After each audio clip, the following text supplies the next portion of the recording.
Ladies and gentlemen, good morning and a very warm welcome to Government House Yarralumla. Dawa Nuna, Dawa Nunawal. I'd like to acknowledge the traditional owners of the land on which we meet, the Nunawal people, and pay my respects to their elders past and present, emerging leaders and any Aboriginal or Torres Strait Islanders that may be gathered with us this morning. My name is Paul Singer and I'm the Official Secretary to the Governor-General. And as this badge represents with its cross quills, I'm also Secretary of the Order of Australia, the council which recommends appointments and awards in the Order's General Division to the Governor-General, who is the Principal Companion and Chancellor of the Order. I'm also the Secretary to the Australian Bravery Decorations Council, whose body makes recommendations to the Governor-General for Bravery Awards. Before we start today's ceremony, I'd like to acknowledge that despite the challenges posed by the current pandemic, we are delighted to be able to host this ceremony in a COVID-safe manner. We are grateful for your understanding of and compliance with the measures that have been put in place to ensure everyone's safety. Today is a special day, not only for the recipients, but also for their friends, their families, and their communities. It is a day when we celebrate a diverse range of impressive achievements and service. The Australian Honours System provides a wonderful mechanism through which we as a nation can recognise and celebrate ordinary people doing extraordinary things. Since its inception in 1975, over 420,000 people have been recognised for their meritorious, bravery, military or national service. The Order of Australia is the principal means of recognising outstanding service. And it's important to note that nominations come from all parts of the community. Anyone can nominate. As staff at Government House, my colleagues and I are privileged to play a small part in the recognition and celebration of that achievement. I hope that we can help make today an occasion that you'll all recall with pride for some time to come. Shortly, I'll invite you to stand as Her Excellencies the Governor-General and Mrs Hurley enter the room, and please remain standing for the singing of the first verse of the Australian National Anthem. The investiture will then begin and proceed in the order listed in your programs. After I read their names and citations, the recipients will enter from the doorway on my right, and then once they've been invested by the Governor-General, will depart via the central aisle to take up their seat at the rear of the room. At this point, you might like to show your appreciation with a short applause as the recipients return to their seat. At the conclusion of the ceremony, I'll invite recipients to join with Her Excellencies on the state entrance stairs for a formal photograph. And after those photographs have been taken, Their Excellencies and the recipients will join you all out on the lakeside terrace where refreshments will be served. So, ladies and gentlemen, please relax and enjoy this very special occasion. Ladies and gentlemen, would you please stand for the arrival of Her Excellencies the Governor-General of the Commonwealth of Australia and Mrs Hurley, and remain standing for the singing of the Australian National Anthem.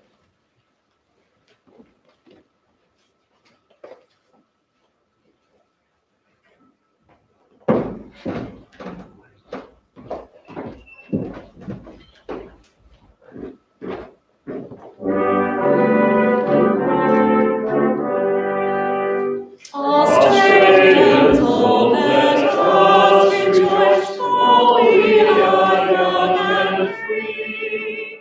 With golden soil and wealth for toil, our home is girt by sea. Our land abounds in nature's gifts, of beauty rich and rare.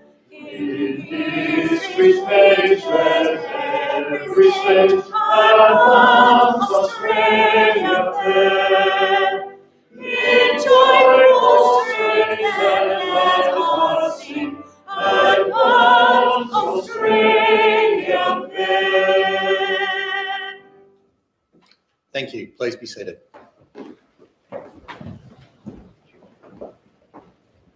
Good morning and a very warm welcome to Government House at Yarralumla from Linda and I and the staff at Government House on this glorious spring morning as we come together to celebrate a very special day in the lives of our recipients as we acknowledge them for their contribution to Australian society, to our communities, and also to thank families and friends who are here either physically or watching for their support of each of the recipients over the years.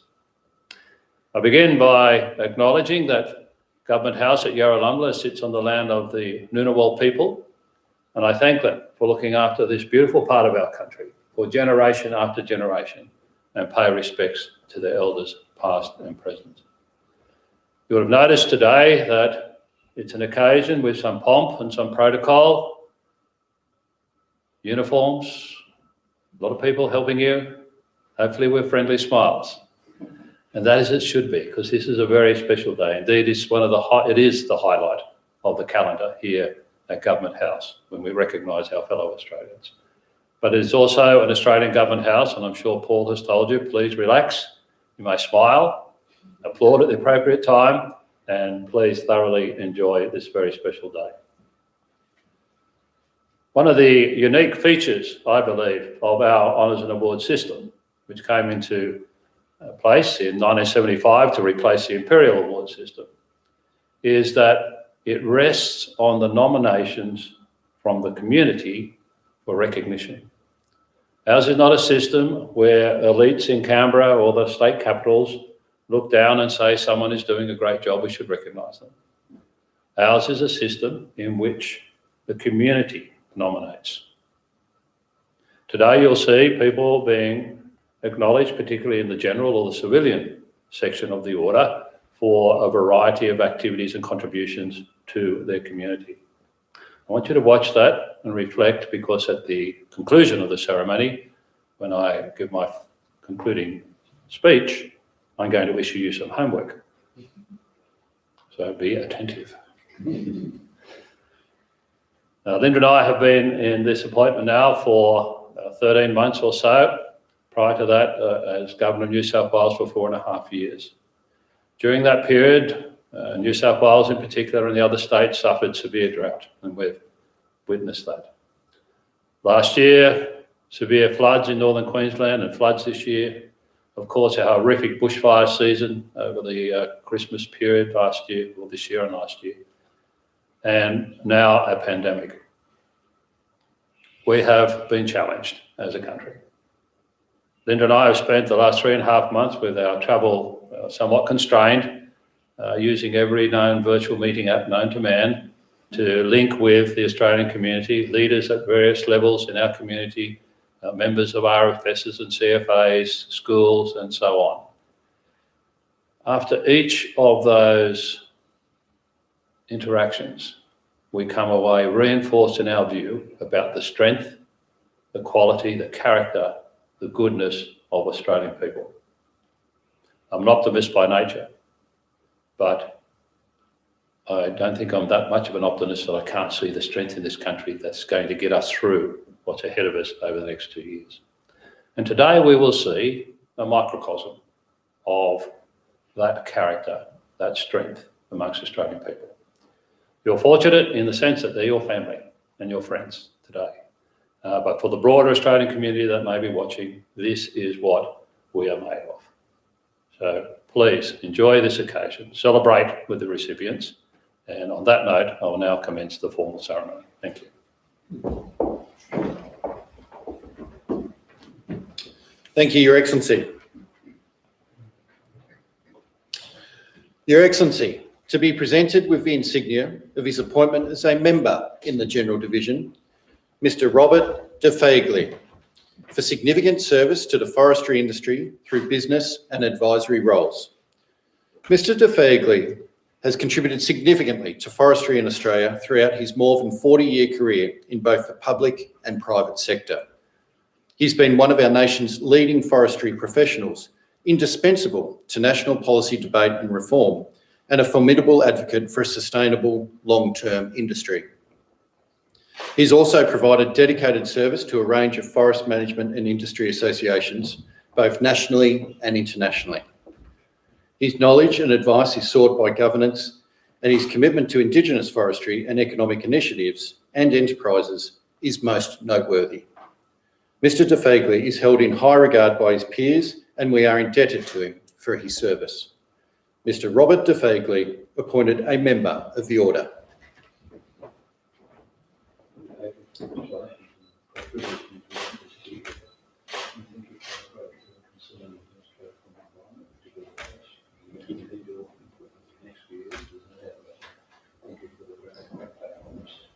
you very much.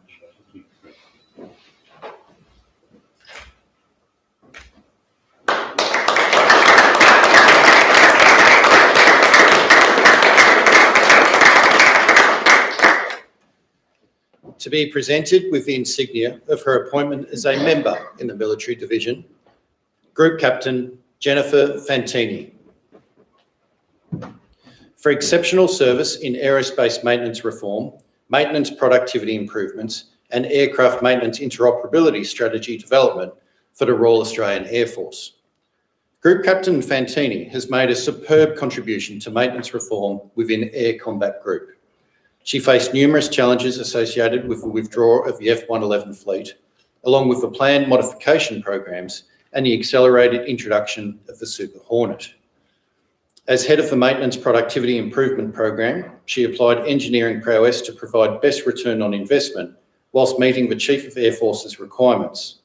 The savings made will be approximately $390 million over 10 years.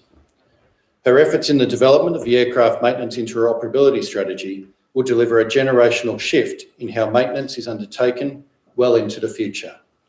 Group Captain Fantini has delivered significant reform and numerous improvements to our Air Force.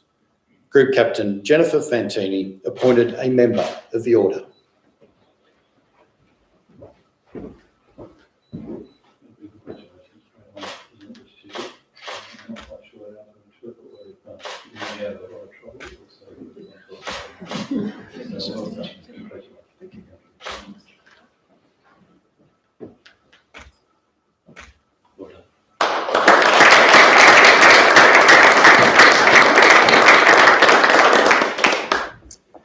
To be presented with the insignia of her award of the Medal of the Order in the General Division, Mrs. Claudia Hiles. For service to the community of the Australian Capital Territory. Mrs. Hiles has been an active member of the Canberra community for many years. She was one of the first voluntary guides at the National Gallery of Australia, commencing there in 1982. Since that time, she's also been a generous donor to the fundraising campaigns and has supported the acquisition of important Asian art textiles. She's freely given of her time to the gallery's Asian art curators and textiles conservators, providing invaluable advice and insights based on her experiences living in and travelling across Southeast Asia. At St Paul's Anglican Church, she's given significant assistance to refugees integrating into the community. Mrs. Hiles' efforts have added much to the cultural and social fabric of our community. Mrs. Claudia Hiles awarded the Medal of the Order.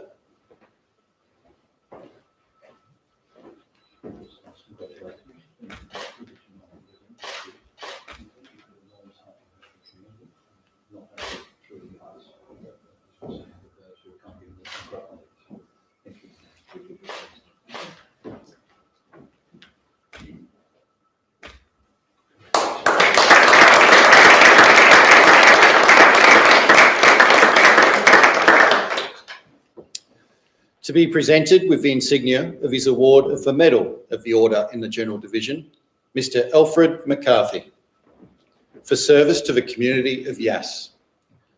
Mr. McCarthy is an enthusiastic and active member of the Yass Valley community. His tireless work and commitment to a range of local organisations has been remarkable. In addition to being a very well-respected businessman, he is currently the longest-serving member of the Yass Rotary Club and also devotes considerable time to the Yass Aged Care Foundation. He was instrumental in the running of the Meals on Wheels for 47 years and was Secretary of the Ray Burgess Women's Refuge Committee for 12 years. Mr. McCarthy's service epitomises the Australian spirit of helping others in all walks of life. Mr. Alfred McCarthy awarded the Medal of the Order.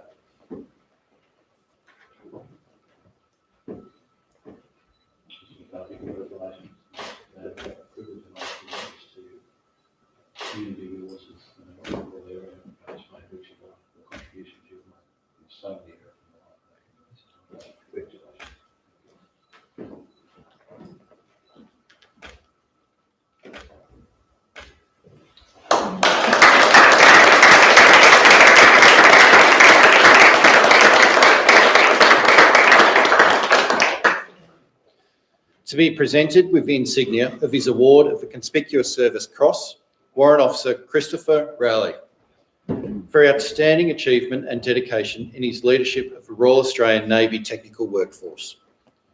Warrant Officer Rowley has been a leader and vital member of the Submarine Force Command Team. As Command Warrant Officer Naval Engineering, he has demonstrated an excellent understanding of the strategic challenges facing the engineering workforce. He has been instrumental in the establishment of the technician advisory groups for 3 technical work groups: marine, electronics and aircraft. Warrant Officer Rowley, in advancing the cause of technical mastery and seaworthiness across Navy, has become a role model to all junior sailors. Warrant Officer Christopher Rowley, awarded the Conspicuous Service Cross.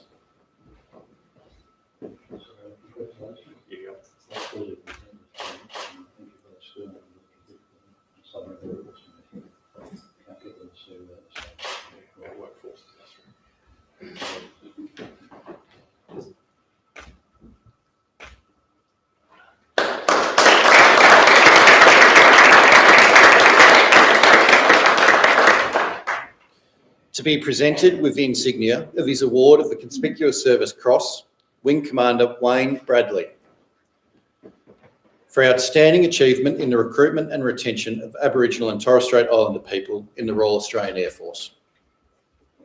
Wing Commander Bradley has had a profound impact on the Aboriginal and Torres Strait Islander people through the provision of employment pathways to increase Indigenous participation rates in the Air Force.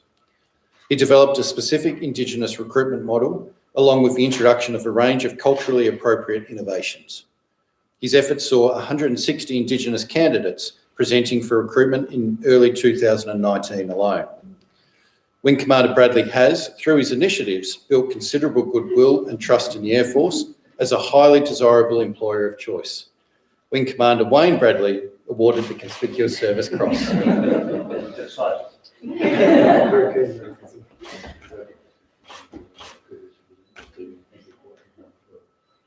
Air Force and Indigenous Australians, that's great to put some work at the long-term process.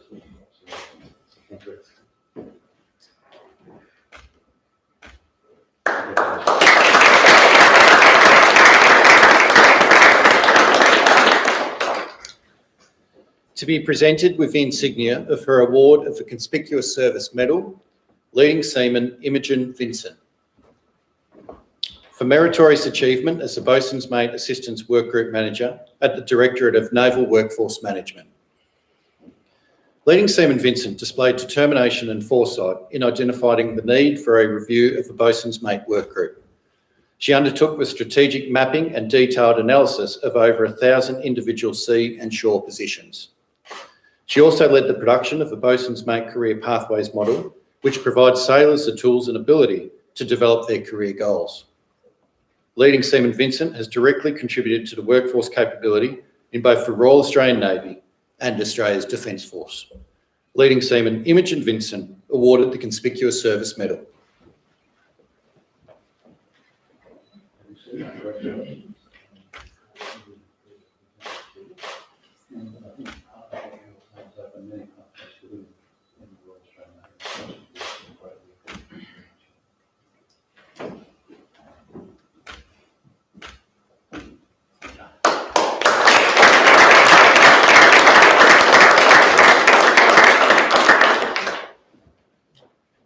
To be presented with the insignia of his award of the Public Service Medal, Mr. John Purcell,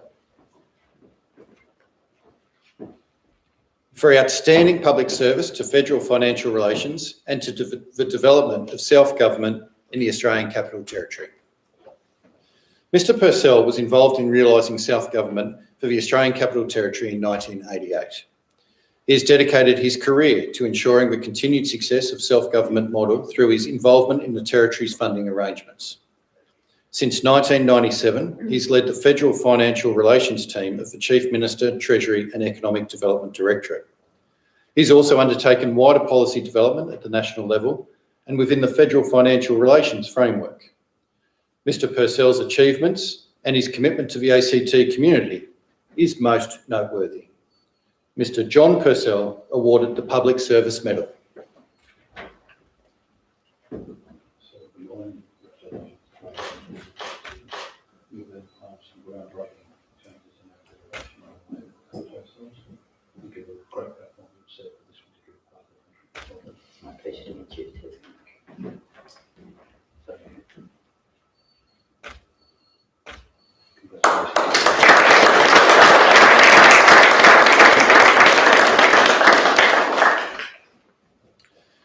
To be presented with the insignia of his award of the Public Service Medal, Dr. Elben Smerdel, for outstanding public service in reforming the corporate arrangements of the federal courts and structural reform of the Australian family court system.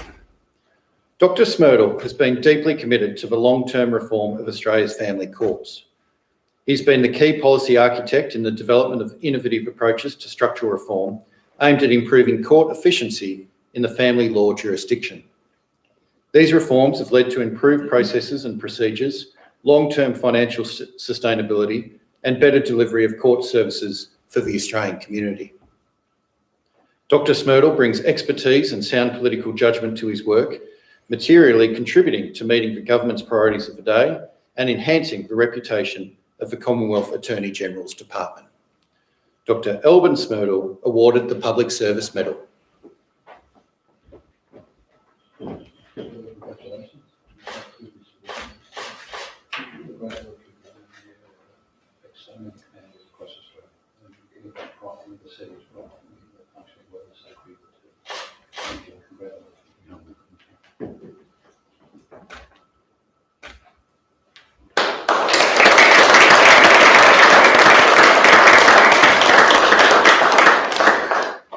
Your Excellencies, ladies and gentlemen, that completes the presentations for this morning. Ladies and gentlemen, we've acknowledged each of the recipients individually. I think it would be appropriate now to acknowledge them as a group. Please join us.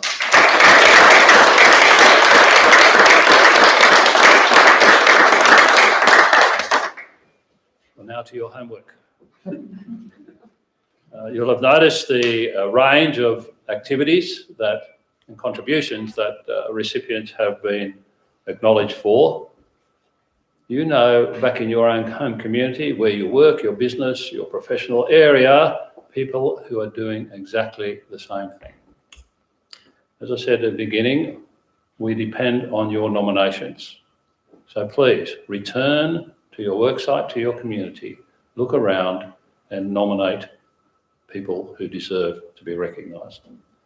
A couple of things you may have noticed. We're a bit distorted given the size of the ceremonies or the number of recipients per ceremony, but overall we are still only, in our annual list, only 40% of the recipients are women. Now that's increased significantly over recent years, but it's not good enough. We need to lift that. And secondly, our multicultural and our Indigenous representation is still not where it should be. So these are areas we need to work harder on. Of course, my team here and myself will lead and drive the system, but we need the nominations from the community.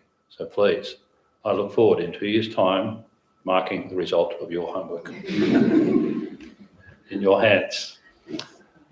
Again, warm welcome. Linda and I now look forward. We'll take a photo as Paul will explain. I'll stop doing his job for him. But we look forward to catching up with you all. We'll go outside today. It's such a beautiful day. And hear your stories, meet the recipients, and just celebrate their remarkable contribution to our country. Thank you very much. Thank you, Your Excellency. Ladies and gentlemen, to assist with the homework that the Governor-General has just issued, I do encourage you to look at the advice on the Governor-General's website, where you'll find plenty of information about how best to nominate someone that you think is worthy of recognition within the Order of Australia. As the Governor-General said, we look forward to welcoming those successful nominations back here to a ceremony such as this in a couple of years' time. Ladies and gentlemen, shortly I'll invite you to stand for the departure of Her Excellencies the Governor-General and Mrs Hurley, and for the recipients. They'll proceed for a formal photograph on the state entrance stairs, and I invite you just to remain briefly here in the drawing room until Her Excellencies and recipients have departed. After that, we'll invite you out onto the lakeside terrace where refreshments will be served, and Their Excellencies and the recipients look forward to joining you. So would you please stand for the departure of Her Excellencies the Governor-General and Mrs Hurley and the recipients.